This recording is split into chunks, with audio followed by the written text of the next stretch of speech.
사는 게 무기력하고 허전하고 텅 빈 것 같고 무엇을 해도 아무 재미가 없을 때가 있습니다.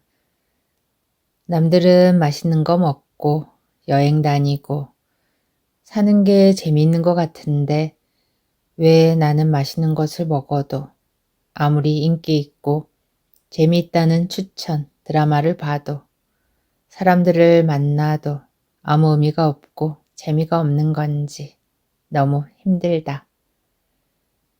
전생에 무슨 죄를 지었나?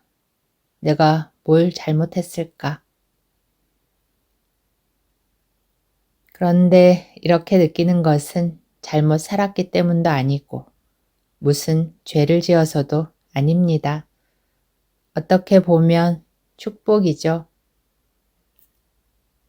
이렇게 사는 게 아닌 분명히 뭔가 다른 길이 있을 거야. 새롭게 눈뜨게 되죠. 눈에 보이는 세계에서 벗어나 마음의 관심을 두고 비로소 진실에 눈을 뜨게 되니까요. 사실 진실은 모든 곳에 하나도 숨김없이 다 드러나 있습니다. 그런데 우리가 자꾸 속는 이유는 눈으로 보고 귀로 듣고 생각이나 느낌, 그런 드러난 현상으로 알려고 하고 끊임없이 판단하기 때문입니다. 그러나 어떤 모습이나 형태로 알 수 없습니다. 어떤 소리로도 어떤 생각으로도 알 수 없고 특별한 노력을 해서 알 수 있는 것도 아니죠.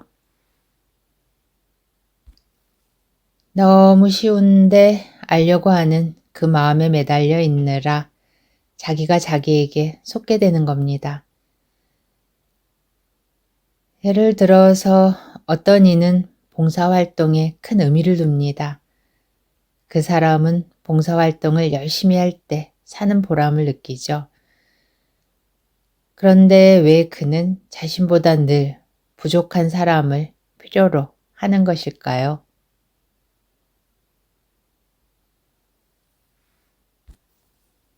어떤 이는 끊임없이 무언가를 배워야 합니다. 봉사활동이나 무언가를 배우는 것이 잘못되었다는 것이 아닙니다.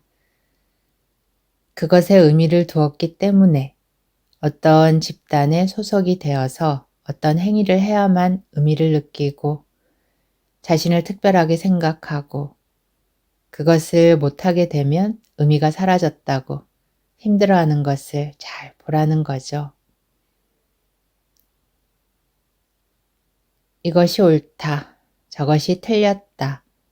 이렇게 사는 것이 잘 사는 것이다. 이것이 의미가 있다.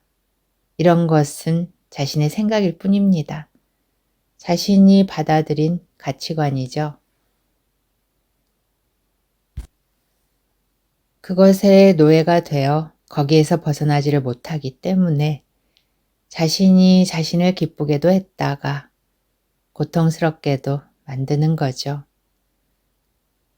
어떤 특별한 의미나 고통, 무기력, 재미, 기쁨이 따로 있는 것이 아닙니다.